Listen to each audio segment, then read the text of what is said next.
Yo, what's up, everybody? Ellis the Elephant here with another episode of The Elephant's Corner. We got a special guest, Jordan Thomas. He is the creator of Famous in Dallas. You've probably seen him on Instagram, pumping all the nightclubs, pumping all the scenes here. So we're just going to talk to him about, like, what he's seeing in the market here in Dallas and how, you know, the club directions were and the direction they're going, and maybe just touch on a little bit of other things. So this is Jordan right here. What's up, man? How you doing? What's up, Ellis? How are you? Doing good, man. Doing good. Cannot complain at all.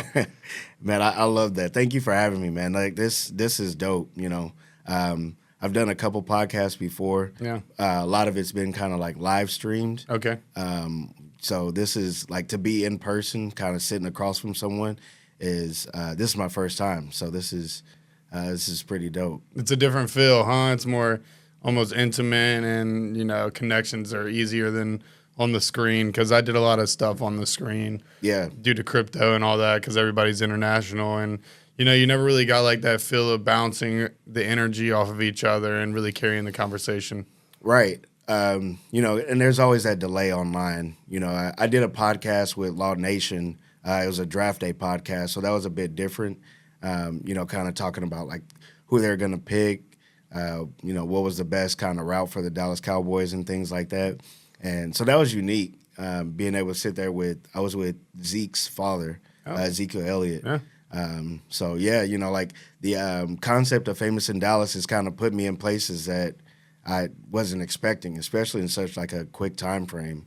I've only been doing this for about a little bit over a year and a half. Nice. But within that, like 3 months into my brand, I got Luka Doncic. I had Leon Bridges, met Kodak Black, and like I know Kodak Black's manager. Shout out Killshot. But yeah, no, it's been super dope. Just like the access that you get when you create something, especially something that like the community actually like rocks with. That's a big thing the community rocks with. I heard about the Killshot guy. I never met him, but I know that he's from Dallas, right? Yeah. But I think it's Ryan. Yeah, Ryan? Okay. Yeah. And then Leon Bridges, that's me and my fiance's song. One of his songs is like our song, you know, we're going to do our first dance to that. So Oh, nice. I love Leon Bridges, bro. He's so good, dude. Man, dude, he's super dope. Like, you want to talk about the epitome of being famous in Dallas? Like, he goes around and hangs out in Dallas all the time, and he's just like, I'm just a regular guy. Yeah. You know? I might sing good. Right. Right. But it's like, don't get caught up in the celebrity of, like, who I am. Mm-hmm. You know, just, like, show me respect, like, give me my space, and, you know, if it's nothing more than surface level, then, like, let me do my own thing kind of deal. Right. Well, whenever you were creating Famous in Dallas, like, let me know about, like, you starting it. I guess the idea just clicked in your head, and you ran with it. What all happened with that story? So I was actually working at Clutch. That's where the idea kind of was born. Was working the lights at Clutch, and I have a friend, Renil, who's a DJ out here. He DJs for Vice and So Clutch Group, and we were just kind of sitting in the DJ booth, and you know, I'd meet all these celebrities through him and through DJ Avi, who's another big DJ out here in Dallas, and it was just kind of like, man, y'all know so many different people out in the industry, because the nightlife industry is super small. Yeah. You know, kind of once you reach the peak in Dallas, like there's nothing truly that you can't do or don't have access to, because like all these people want to come drink, they want a place to party, and if you're a DJ or a bartender, they're gonna reach out to you. Yep. You know, so it started getting to the point where me and Renil would hang out outside of Clutch. So, you know, we'd go to like Kung Fu, or we'd go to Concrete Cowboy, or we'd go to Theory, or we'd go to Citizen, or we'd go to Sidebar. We go to all these different bars, and it like immediately, it didn't matter how long the line was, we just walk right in. And so I just like sarcastically was like, man, dude, like you're famous in Dallas. Like everybody knows who you are. And he's like, nah, you know, like I'm just a regular person. And I just kept saying it as a joke like 8 years ago. And then here recently, about 2 years ago, my father passed, and was just kind of looking at the idea and was like, man, look, you know, what do I have to lose? Like, creating this brand. So I started out putting it on hats, and it started out on St. Patty's Day, and like sold out of all my hats. And so that was crazy because then it was like, dang, now I have to get more hats. And it just like put me in a position where I didn't think I was going to be in really quickly. Nice. So within that, it just kind of just grew to where not only were people in the nightlife community liking it, but like someone like Luka Doncic, seeing one of my buddies going to Citizen, his dad seen that he had the hat and was like, "Oh, you're famous in Dallas," and bought the hat off of my friend Daz for $100, and it was like I'm spazzing out, like freaking out, thinking like, man, this is like 3 months into me having my brand. What a blessing, you know? Straight up. And it's just been crazy ever since. So like the idea was created from the nightlife, like seeing your local DJs, your local bartenders, your local bottle girls that get access to anywhere in Dallas. I thought it was crazy. Like my friend Renil, he knew the guy that was like the GM for Fogo de Chao. And he's like, man, anytime you want to come into Fogo, like, just let me know. Like, it'll be on me. And I'm just sitting here. I never knew this life. You know what I mean? Like, right. I worked in corporate, like, as a recruiter. So, like, you know, the lifestyle as a recruiter is completely different than, like people that go out and party for a living. Yeah. You know? So, you know, while people are out on jet skis at 2 o'clock in the afternoon, you know, I'm in the office, like, grinding for the man and thinking, like, man, dude, this shit sucks. Yeah, dude. That's hilarious. And I feel that when I was in Miami, that was like how I felt whenever I was there. I was out working, you know, all the time, seeing all these people, you know, on their yachts, walking their dogs at like 2 p.m. in like bathing suits and stuff. And you're just like, man, there's got to be something else to this. Right. You know what I mean? Like, this can't just be like what life is. You know? Right. And like within that, so like places like before like Rodeo closed, I was able to. They had Marshmello come and perform at like 1 o'clock in the afternoon, and it was jam packed. Right, like they had a line down the street, and then they had people in the street like mosh pitting and stuff like that. That's crazy. And I had to leave work to go to this event because it's like, when am I ever going to see Marshmello? Right. You know, and like for him to walk right by me and to go out and like DJ is just, it was just amazing. But I like trying to explain to someone, you know, like to ping them and be like, hey, I just seen Marshmello DJ, you know, at 2 o'clock in the afternoon on a Tuesday. Right. They'd be like, what do you mean? Or who is Marshmello? Right. You know? So it's been a blessing, just, you know, going from where I started from, thinking like this is the dumbest idea ever, like nobody's gonna rock with it, like people are gonna think it's stupid, to now it's like building a community and people being like, oh man, I know you're famous in Dallas. You know, they may not know my name, which, you know, perfect. Hey. It's okay. Hey, know the brand, that's fine. Oh, absolutely. Yeah. You know, I don't think I ever want to get to the point where it's just like I'm an actual celebrity or anything like that. I'd rather the brand be the focus point and be like, hey, I'm not famous in Dallas, you are. Okay. You know, like right. Like what you do is important. Whether it's you're a bottle girl, a busser, you know, a DJ, like the local scene needs so much more love and appreciation than someone that's coming out of the city to try to say that, like, oh, they're going to bring people to your venues. Yeah. You know? Like, these local DJs keep these venues alive. Agreed. I just did a post yesterday, or shared a post. It was about, you know, like these clubs, it's cool to have like a different DJ every week, et cetera, but like they're not building residencies. Like they're not building like a culture where it's like, hey, I want to go. I know it's going to be good music. I want to go and hang out and just chill. Like I don't really like see that as much. You know what I mean? Because, you know, in Miami there was residencies, and where I was from in Louisiana there's residencies, in New Orleans and all that. And it's just kind of different here because I feel like it's I feel like they're trying to like do a lot of ticket sales and stuff like that, and they think the more DJs they have, the more ticket sales, et cetera, et cetera. But it's like, no, if you build that base community, people are always going to come. Yeah, absolutely. Period.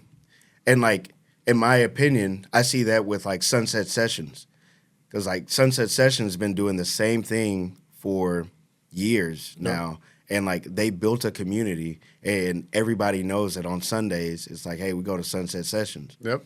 You know, so like every now and again they'll have a big time DJ that'll come out, like they'll have their Luke Alexanders or they'll have Crespo come out, Mash Bit, but for the most part it's local DJs that are building that community for people to come see, and you know it's consistent, and there's no ticket sales or anything like that. That's the best part, and that's what I love the most about it, because like not only do you have places like that, but you have places like Lady Love that's like that. You have places like Double D's that's like that. Yep. The new Boogies. Yeah. I haven't been there yet, but it looks dope. Looks very dope. I need to go. Yeah, definitely. So, man, I'm glad you said that, because like Boogies is like, before then it was not High Fives. What was the bar? I mean, I think Boogies is down by the State Fair, right? No, it should be next to High Fives, next, like right across the street from Arcady. Knox? Yeah. Really? I believe so. Dang, I didn't know that. If That's I'm wrong, like right next to my house. I need to go then. Yeah, because it used to be a different bar, and then they changed it. It was. I went there for Halloween, and they did the coin flip. Yeah, I think that's High Fives. Okay. But it should be right next to High Fives. All right. But you know, even talking about bars that are in that area, like Beauty Bar was, you know, a staple like that for a long time. Wonder Bar was huge, and it's gone now. Yeah. But, you know, it was just like, hey, you know, we're not trying to, like, kind of touching on it. The bottle service industry is just kind of pushed to where it's all just a money grab. And there's nothing wrong with, you know, you want to have a section and sit down, but it's created kind of like a hierarchy within the nightlife. So it's like, if you're not in a section, I know people that they won't even go to the club. And so it's like, all right, well, why not just go to the club because you want to have fun, instead of being like, you know, pull the camera out to show people. Take a pic. Yep. It's all about that dopamine hit. Mm-hmm. I mean, bottles are too expensive, but they need to cover the cost, but whatever. You don't need to sell a Tito's bottle for $600. Right. Like, that's crazy. But, you know, they'll do the same thing with drinks, too. Yeah. You know, it'll be like shot of Casamigos will be $25. Insane. And you're like, who's going to afford this? You know, what community are you trying to build with this? Yep. And I think it got to the point where they're like, oh, you know, if people will pay for it, then we don't care. And hey, you know, how you run your business, that's how you run your business. You know, it's not my place to sit here and say what you should and shouldn't do. But as a consumer, you know, like, I see these things when I post on TikTok or when I post on Instagram, and they're like, man, I got 4 drinks and spent $100. Yeah. So now people are kind of transitioned and started going back to dive bars. Dive bars, you yeah. know. Coffee shop raves now are big. Mm-hmm. It's just, you know, it'll be a cycle. Yeah, and I think it'll happen again where it's like bottles will go back down to $150, which is still a good, like, it's still That's a good markup. margin. Yeah. Come on. You're and you can buy 4 now. Right.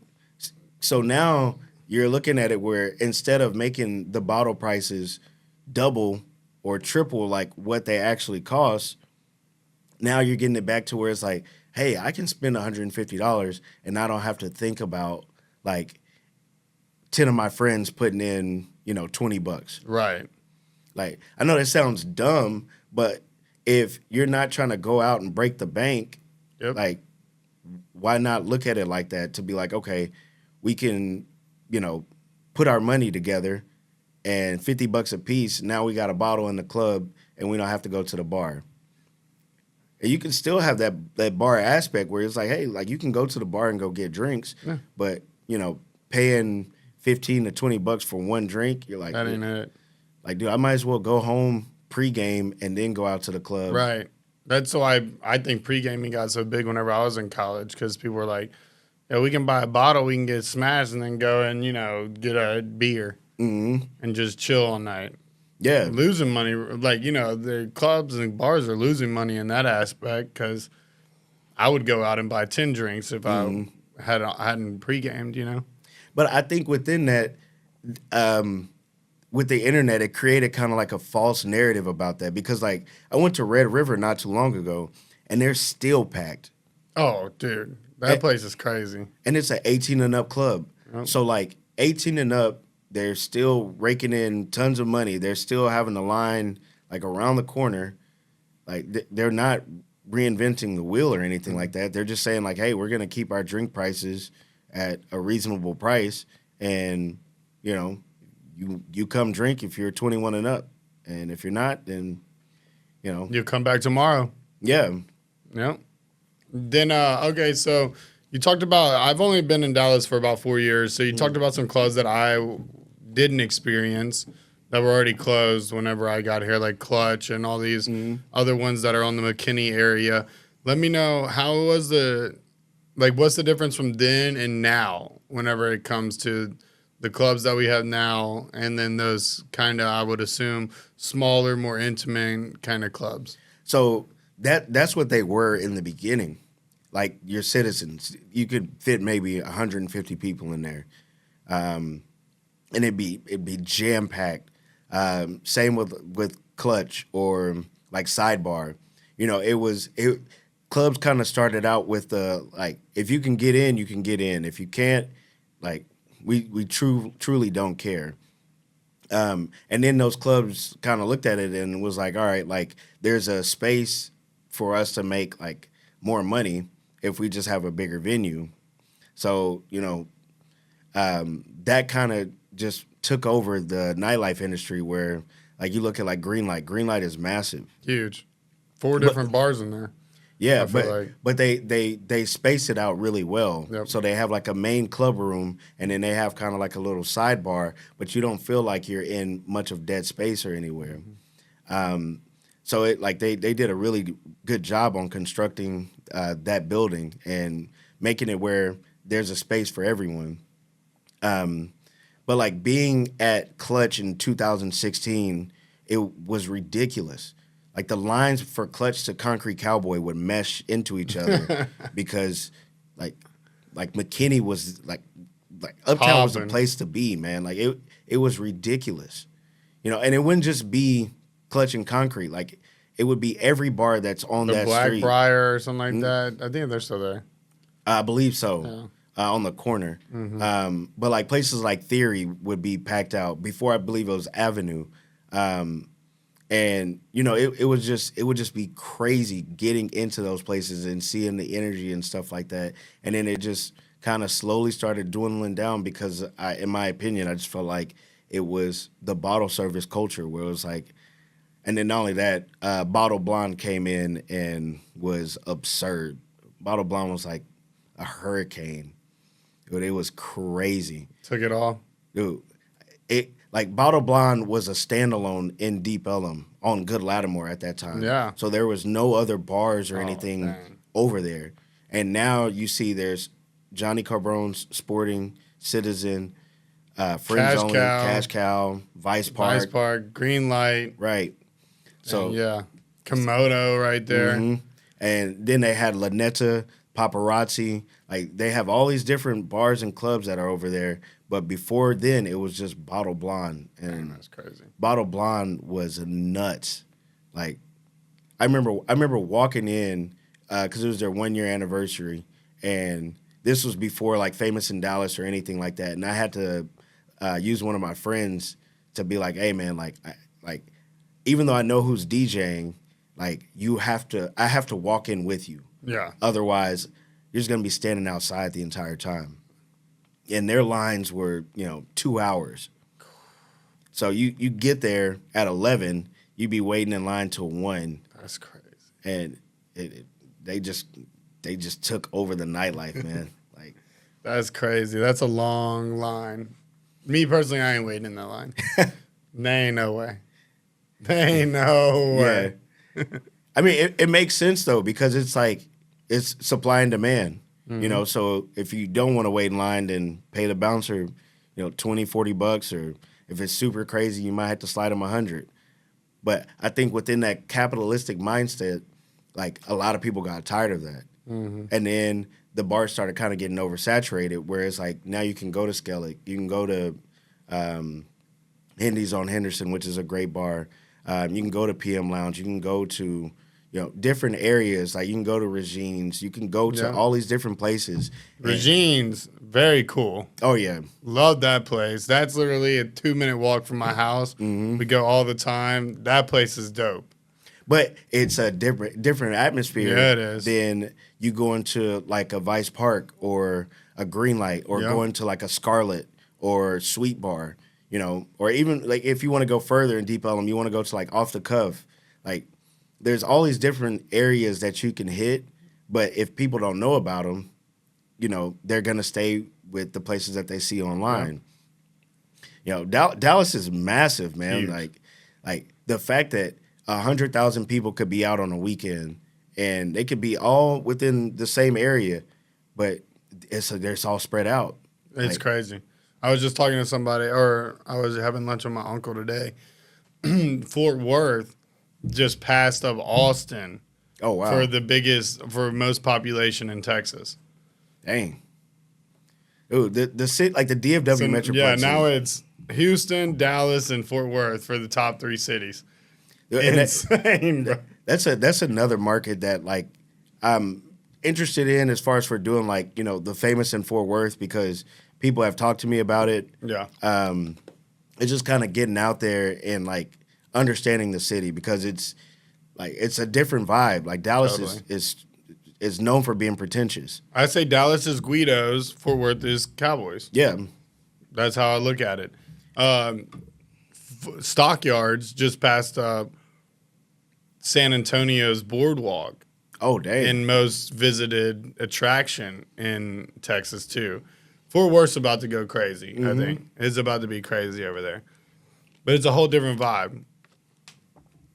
They have the rodeo. Well, I think that's the Stockyards, right? Yeah, the Stockyard. Okay, yeah. Where they, like, bring the cows down the street still and all that, yep. And I love that, like, that mentality and that ideology where it's like, hey, we're not changing Fort Worth. No. Like, I think they have shirts or hats or something that's like, don't Dallas my Fort Worth, or don't Fort Worth. Worth. That's it. Don't Dallas my Fort Worth. Yep. And, like, I think that's dope because, like, they are building a community on what they believe in. Now, I think it kind of took a little bit of a rocky turn with like 7th Street and stuff like that, and you had a bunch of bars from Dallas kind of go down there. Like you had your Concrete Cowboy, Bottle Blonde did one, but it just wasn't their vibe. No. They want to dance. They want to do line dancing and swing dancing. That's what they like there. And that's cool because like you don't have to worry about what type of vibe that you're getting when you go into that city. So Fort Worth is really nice, but let's get back to Famous in Dallas, rein that in. So you came up with the idea, you and your buddy, and you sold the hats out. So let me know like the next steps in that like business process. I guess you were like, oh shoot, I got something here. Like I need to like capitalize on this and start moving forward. Have you seen like that same amount of growth over the past year? Oh yeah, what exactly? No. It's been crazy. Like now that I've been getting more on TikTok and things like that, within the last like 8 months, I've had over 3 million views on TikTok. So my typical like average views will be between 10 to 40,000 per video. Yeah, so it's just like people enjoy going out and seeing themselves. And it's like I try to capture their best moments. Sometimes it's not always the case because it's things happen. Content is content, but ABC is the life I live by. Always be content. But yeah, no, it's been fantastic. So like I just did my first soccer tournament where I hosted found teams. Me and my friend Jose Reyes, who's also in the nightlife industry, we put together a Famous in Dallas soccer tournament, and that was super dope. We had over 300 people there. Gave out a cash prize. Wait, Justin was the DJ? No, we didn't have a DJ. Okay, I did see a soccer tournament that just happened like last week as well, and they did 1v1, and there was a cash prize at the end. Oh So, yeah, that that was at Vanta Athletics, which Okay. is actually it's right around the corner. Yeah. It's super dope. I'm gonna visit there. Well, That's by the farmers market. it's over here by Marriott. Oh, okay. So you walk into the Marriott Hotel, and then you go through the double doors, and you go downstairs, and then you go into like a glass elevator, and then dude, it's That's nuts. dope. And then when you go through, so when you get out of the glass elevator, you go straight, and then it's kind of like a fork in the road. So you either go left or right, and you go to your right down the hallway. At the end of the hallway, you open the door, and then there's like a soccer field out there, and then there's a basketball court. It's the dopest thing ever. And what's so cool about it is that like I think they started in Austin. Okay. So like they brought that vibe from Austin to Dallas, and like man, I hope it's successful. Yeah. That sounds dope. Just getting there. Yeah, because it's like it's a idea that nobody else has ever done, and it's like why not? You know, like Dallas arguably has some of the best views like in the U.S. Yeah. So I believe we have the top 5 skyline in the U.S. It's nice. And if not, you know, hey, like everybody's, you know, entitled to their own opinion. But, you know, like why wouldn't we have, you know, a rooftop soccer or a basketball court? Yep. You know, especially with the amount of content creation that is available. Like podcasts have gone to an extravagant amount, you know, where people just want a space where they can sit there and talk with their buddies about what they feel is a good conversational topic. Mm-hmm. And you can sit there and yap and talk for hours, and it's just like, man, it's just two people just sitting here just, you know, chilling. Yeah, back and forth. So, yeah, no, it's I We'll think, get back to your soccer game. Yeah. Yeah. Sorry. That's where we were. No, that's where we were. I interrupted. So you had the soccer tournament, and that's where you were. Yeah. So it went extremely well. We hosted it at Crossbar in Richardson, in which they have a $50,000 soccer tournament, December 5th through the 7th. Dang. Yeah, man, it's That's huge. You play soccer? Yeah, I grew up playing soccer. Okay. I played in college. I played semi-pro out here before I joined the military. Seen that there was no money into it. But now the community has kind of grown something exponential where there's tournaments every week. That's crazy. So kind of talking about with your buddy, he was probably DJing at that tournament. And they had I think that was like their soft opening. It wasn't even like their actual grand opening. And they had people there. Soccer's huge, international. Oh, yeah. Biggest watch sport. And they did it at the perfect time because next year's the World Cup. Yep. And the World Cup is going to be in Dallas. Mm-hmm. So it's either going to be we get a semifinal or a final. The World Cup media headquarters is in K Bailey. Oh, where's that? The convention center right there by the Omni. Mm. That's why they're redoing it right now. I didn't know that. Yeah, they're putting $2.5 billion into it to redo the whole thing because that's going to be where all of the media people from all over the world are going to be. That's good to know. Yeah, so I'll definitely get some passes to go there. Yes, sir. And I think that's what's so dope about Famous in Dallas is they see the brand and then it immediately just clicks. They're like, we should do content with you. Yeah. I did a soccer tournament in Raleigh, North Carolina. I think it was in Durham. It was a TST. It was called the Soccer Tournament. It was for $1 million. What? Yeah. And this was their 3rd year. So they went from doing just men's to now they're doing men's, women's, and co-ed. What? So I believe they're going to give out in between $5 to $10 million. That's crazy. But they've had celebrities like Chris Paul was a part of it. Excuse me. They had who's the guy that does college football game day? Oh, McAfee? Yeah, Pat McAfee was a part of it. Chad Ochocinco, I believe, was a part of it. Yeah, that's crazy. And it's so they had like the women's national team. They just signed a contract with the TST. So like they've won it the past 2 years that they've been a part of it. So they've won back to back. And so now they're going The for women's national team? That's more than what they make in a year. Yeah. So I don't believe it's any player that's an active women's national team player. Okay. But they'll have ex-players come out. So I'm sure it's going to be even bigger now that, like, there's truly some money behind it, you know. Legit money. Right. $1 million prize for a tournament. That's crazy. Mm-hmm. So they had Hope Solo had a team out there, Okay. one of the bigger names or, like, biggest names in women's soccer. And it like Carly Lloyd, Yep. I believe Casey Lloyd was out there too. I think one of them is from Texas, from Dallas. I think it's Casey Lloyd. Couldn't tell you. She plays soccer out here. I think her husband's Zach Lloyd. I could be incorrect. So, yeah, I don't know which Lloyd is from here. Maybe. I'm sure we could look it up. Yeah, no, for sure. And if I'm incorrect, Hey, whatever. Yeah. There's a lot of famous, athletes from here. Oh yeah, no, for sure. I believe Dallas has like the most millionaires per capita. Oh, that would make sense. But there's so much space. Like you could live in Prosper, McKinney, Frisco.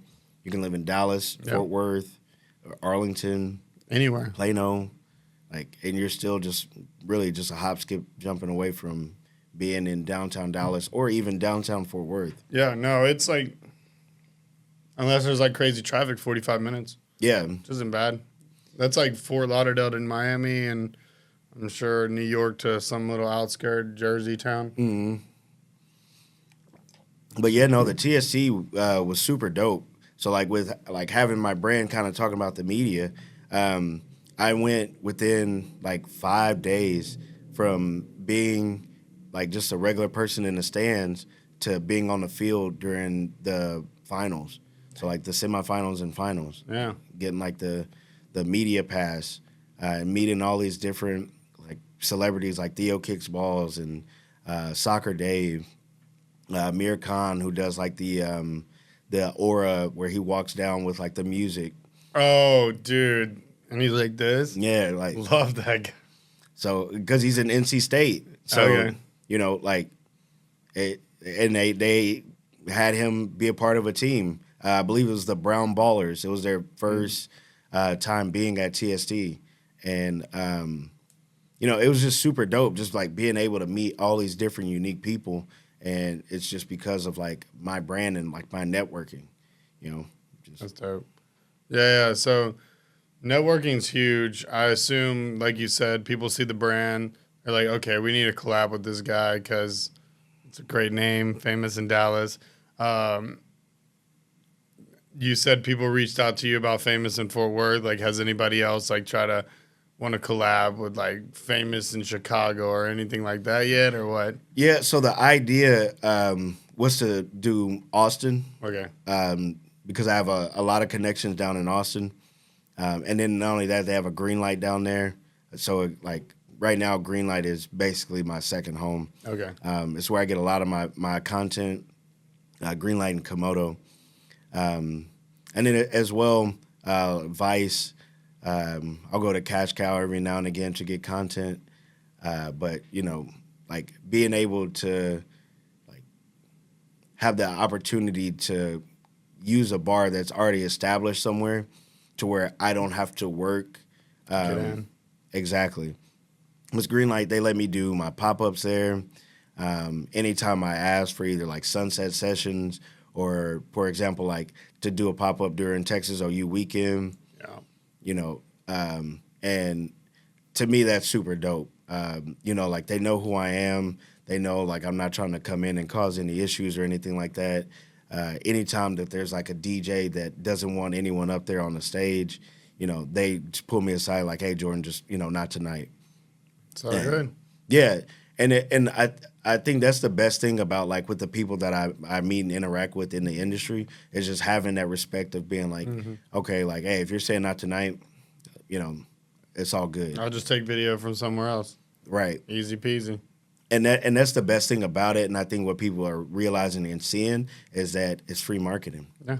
You know, and until it gets to the point where I start charging for it. But even still, like there's gonna be a space for Famous in Dallas to where it's like I'm gonna need to go out and get content because people need a place where they can go out and they know, hey, oh, like this person's gonna be here tonight, or you know, they're having a pool party at the Statler, or you know, they're doing fireworks at Clyde Warren Park. Like it doesn't always have to be the nightlife industry. Yeah. Because you had said you went on to one of like the dating meetup things. Yeah. So the Datey is super dope. I met Abby, who's the owner and founder of the Datey, at where was she at? The Tequila Social. Okay. Off of Katy Trail. Yeah. And I went out there. That bar's cool. Yeah, that bar is super dope. Nice. But it's one of those places that like you won't know about Nope. unless you're a runner. Mm-hmm. You know, or you like to walk on the trail, or you just live in that area. Because it's at the end. Mm-hmm. Or the beginning, wherever you're starting, but Right, of course. for me, the end. So when I had seen one of her events, and it had a lot of traction, and I was like, man, you know what? Let me go to this event and just get something different than being in the nightlife industry. And so I walked up, and there was a bunch of people like congregated, getting ready to interact and, you know, like get their name tags and stuff like that. And I just started recording. So it was just like a POV of me walking up to a bunch of random people. And, you know, since it's a public space, like, you know, nobody really has an issue. No. And nobody knows that, like, I'm the owner of Famous in Dallas. So I'm just a regular person just recording content. They probably think I work for the Datey or anything like that. And that video hit like 160,000 views. And so it was like, all right, like, let me get People to know. like this. They want this content. Exactly. And so that's what I try to stick to. I try to stick to content that people enjoy. Not only is it, you know, people having fun and catching like big time artists and stuff like that, but it's people need spaces where they can go and it's not your typical, you know, nightclubs. Before I came here, I was talking to my uncle. He was like, man, you know, if you know any jazz spots, let me know. And I was like, dude, I know an artist named JoJo Jams that she does live music. Yeah. And I met her at Three Links in Deep Ellum.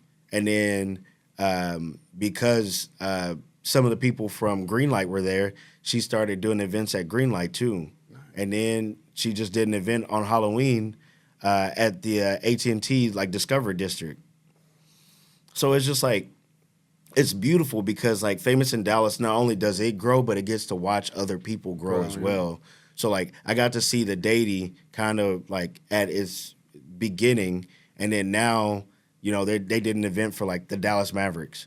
Yeah, that's crazy. You know, and this is less than a year, I believe. I'm not 100% sure, but like they just did a dating event for 35 and up at the Meteor, and now they have an event at Clyde Warren Park on November 19th for 25 and up. Nice. You know, and it's people that want to meet, not only just to date, like, you know, because if you're single, but it's a community. It's community based. You can meet friends there. Right. It's people that are like-minded that, you know, say you're in your 30s or 20s or whatever the case, and like all your friends are already married. And you're like, dang, man, I want single friends that can go out and they don't have to worry about kids, or they don't have to worry about like, oh, what my spouse doesn't want me being at a bar, which, you know, that's fine. It's hard to make friends whenever you're older. Yeah, for sure. Really hard. So when you get to 30 and up, 40 and up, 50 and up, you kind of get stuck in your own ways where it's like, oh, you know, I don't like going to clubs anymore because you got to stand in line. You got to, you know, pay a bunch of money. You know, it's a bunch of pretentious people, or it's a bunch of young people, and you don't understand the music, or you don't like the music. It's too loud. Like, there's all sorts of complaints. Yep. So now it's like, well, all right, well, you have a space where you can go meet people that are the same age as you, and they can network within their own community to be like, oh, hey, well, I go to Regine's to go listen to live music. Like I don't go to clubs, or I go to Double D's to listen to live music, and you're able to sit down and It's a lot more chill environment. You're not rubbing shoulders the whole time. right. Same with like Lady Love or the Trove. It's like, oh, okay, there's places where people can go, but you also have to be able to want to put yourself out there, Yep. To venture out. Okay. Well, okay. So where do you see Famous in Dallas? Like, what's your 5-year, say, projections for it? Where do you want to see it in 5 years? 5 years, I plan to be all throughout the U.S. Okay. Like, no question. Yeah. Like, with the growth that's happened in Dallas, I see that it works. People enjoy it. People love the community. People love the idea that when they have spaces that they can go and highlight, like, they want to be in those places. So just kind of being within a brand that's, like, unique to all different pockets, whether it's sports racing, basketball, football, baseball, nightlife, doing yoga, whatever the case may be. Like, you don't have to be like a superstar or celebrity to be considered famous in any city that you're in. Like, you could be walking out of the elevator and walk past a multimillionaire and never know it. And they could be big in tech. Yeah. They could be. They're famous. They could be big in healthcare. Like, I think fame is not a real thing. It's the ideas that we all make people famous. So, with it going from 100 people to 500 to 1,000 to now at 13,000 on TikTok and almost 7,000 on Instagram, like, the goal is to do this same aspect and do it in Austin, and then do it in Houston, and then do it in Miami, then do it in New York, do it in California, any area that where it's like there's a lot of activity. And then, God willing, to go overseas and do. That'd be dope. Yeah, like Famous in Tokyo. Yeah, that'd be dope. Famous in Barcelona. I went to Stockholm a year and a half ago. A little bit over a year ago, and took some hats out there, and they were like, "Dude, this is amazing." Like, we love. They love that shit. Yeah, because it's like there's people that are famous in Stockholm. Yeah. Like, I went to I didn't know that the Nobel Peace Prize, like, I didn't know Nobel was his last name. Oh. And that's the museum. Yeah. So it's like that person is famous in Stockholm. Right? But, like, to us, it's just like, oh, it's the Nobel Peace Prize. Like, right. That just means like a world thing, Right. But they had all of his artifacts and everything like that in the museum. And it's like, these are all the artifacts that have won the Nobel Peace Prize. That's crazy. And it's like, I never even thought about it like that. Yeah. So yeah, that's pretty much the goal. Obviously that one's much of a longer one, but of course. Within how I look at it, within the next 5 to 10 years, the U.S. You have a whole team and shit. Mm-hmm. Yeah, because you run it all by yourself. Yes, correct. Yeah. Yeah. So delegation will be important for you whenever you start branching out to new cities. And I think that's the hardest thing that I'm kind of struggling with right now is finding someone that is just as active and wants to be, like, network and community based. Yeah. Because, like, it's very easy to get caught up in the idea that you're famous in Dallas and your ego take over. Yeah. Like, I at times I have to, talk myself off that ledge of being like, hey, like, you're just a regular person. You're just, you got to be based. And it's tough because it's, when you walk past a line that has 200 people in it and you don't have to stand in it. Yeah. Or if you want to get comped a bottle, it's like, oh yeah, I don't drink, but if I wanted to walk into any bar in Dallas and be like, hey, I'm going to bring 30 people with me, they're going to be like, we'll comp you a bottle. Nice. Like, if I'm bringing 20 attractive women with me, there's no way any bar in Dallas is going to tell me no. It's going to turn you away. No way. And if they do, I'll just go to the next one. Yeah. Like, I'm not so egotistical where it's like, oh, you're going to do everything that I say. But now. It's like, no, maybe it's not tonight. Yeah. But the problem is that, like, with Famous in Dallas, now I have the people's attention. So if I walk into a bar and I have like 30 people with me and I record that we're getting turned away and that gets on the internet, like that's not good publicity. Not good. That's not good for them. Yeah, man, delegation's hard. That's my step in 2026. I'm going to bring a few people on, delegate some tasks, and get things rolling faster. Because from everybody that I talk to in business, that's really like what turns something small into like something that's able to scale, you know? You can only do so much by yourself.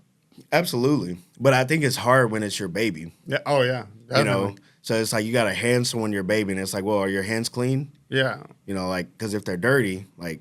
They can't go around making a bad name for us. Exactly. Because I made a great name for us. Yeah. Or at least I tried my best to. Yeah. And within doing that, like, if you go out and you get drunk and you make a fool of yourself, like, that image gets attached to Famous in Dallas. Or even with, you know, L Studios, like, you don't want that. No, yeah. We stand for everybody, love everybody. So we try to hang our hats on that. So where can people find you? The merch, everything else, your socials. So I'm at famousindallas.com. So it's www.famousindallas.com, which is crazy that like that's available. Yeah, right. So on Instagram, it's also Famous in Dallas. That's crazy. No numbers, no nothing. It is the craziest thing to me because like. Quick story. I was selling some of my merch outside of Cowboy Stadium, right? Yeah. And Jerry Jones drove right by me on Cowboys Way. Like, window down, looked right at me, and was like, why the fuck didn't I think of this? Right. And, like, you have the Dallas Cowboys. This could have been a hit for you, Jerry. Like, it's multi-millions of dollars where it's just like you can do whatever you want within that space. Yeah. And then not only that, like he could have done Famous in Houston, Austin, easily, Miami, but because like he has a capital, you know, and then he could just hire interns to be like, hey, like, just delegate. But yeah, so it's Famous in Dallas on TikTok as well. Famous in Dallas on Twitter. That's crazy. Yeah. There's one ELE Studios, and they're in Mexico, and they're artists. Oh yeah. Yeah, they paint. So. That's the only one I got to worry about. They've been around for a while, so they claim fame. But it's ELE and then Estudios. So it's like Ellis Studios, but they use the whole thing, and I was like, dang it. Yeah, there is no Famous in Dallas. Yeah. Like I am the only one. And for That's me, fine. I trademarked Famous in, so that way I can do Famous in and don't have to. Yeah. Yeah, dude, congrats to you. That's amazing. Yeah, we met the other night at a DJ set here at the studio, and, you know, I wanted to hear your story and all that, so I'm glad you came through. Yeah, no, appreciate you for having me. You know, it's like I like what you're doing. I like the fact that, like, you have local people that are coming in and, you know, they want to do sets and they want to get, like, their voice out there. Yeah. I think it's super hard when you're trying to break into the industry, like the nightlife industry in this area, because it's like if you're not already a known DJ, then you kind of have to make your bones. Open decks. Yeah, when you think about that, open decks. People don't understand that, like, one, being a DJ is super lonely. Super. Two, when you're trying to put your name out there and say you have a bad set, like, that's all people will remember. So, like, you got to come in and crush it. Every time. And if you're a new DJ, you look like competition to the DJs that have been there. So, like, you know, they don't want to give up their residencies to bring in some new DJ that's going to be like, they may take 1 or 2 gigs from them. And you're only getting like 30 minutes. Yeah. To showcase your ability, which is like not enough time. No. And another thing is that, like, you never know if the owner's there, the GM, AGM, bottle girls, any of those people could not like you, could not like your set. It's over. Oh, dude. And those people, they're going to talk amongst each other. And then now you got to try to go to the next venue to prove that, like, and hope that they ain't owned by the same person. Oh, man. That's That's an even crazier thing to have to deal with. Yeah, you're just hopping around venues, the same owner. Yeah, Shit. it's like, dude, I seen you. You train wrecked, and you're like, no, man, like It was one time, I swear. yeah. It was just one time. But you know, it's tough because it's performative based. Yeah.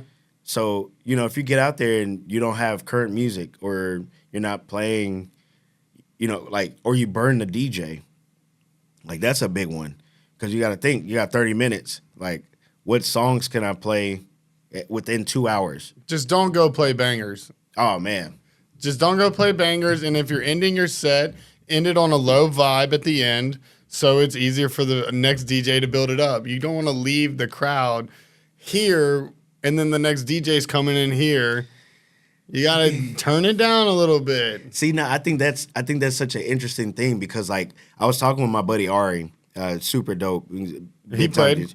Yeah, Ari's amazing, man. Yeah, he's played here. I've known Ari's Ari great. when he first started out DJing, and he was coming to do guest sets at Clutch. Yeah.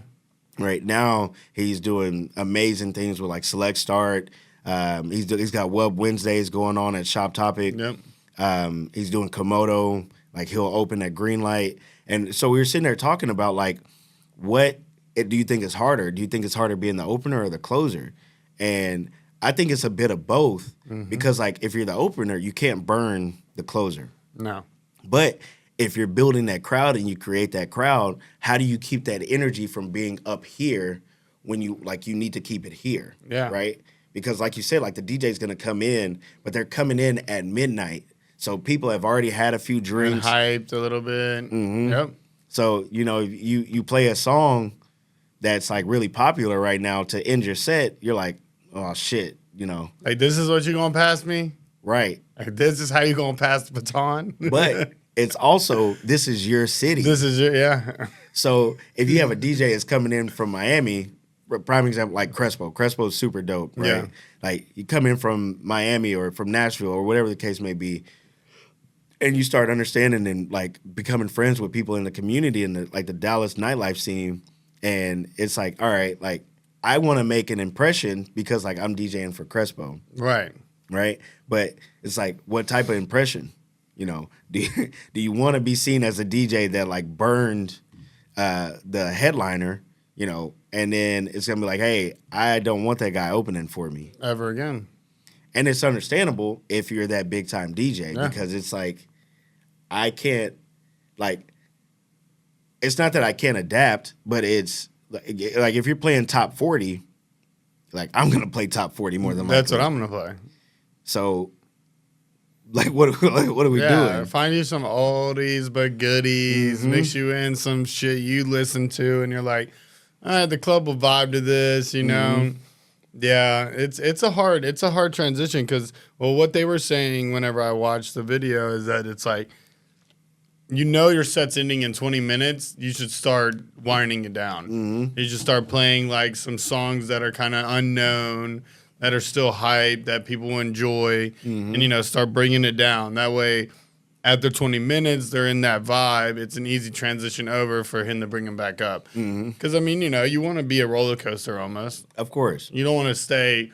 That's why I never got into headbanging or anything like that, because the whole time is just like hard, in your face the whole time. And it's like, nah, I got to have some chill. I got to have some Noor and Pure in there. You know what I mean? I need some low house music to chill and take a break for a second. And I think it's so crazy, because like the best DJs send the people to the bar.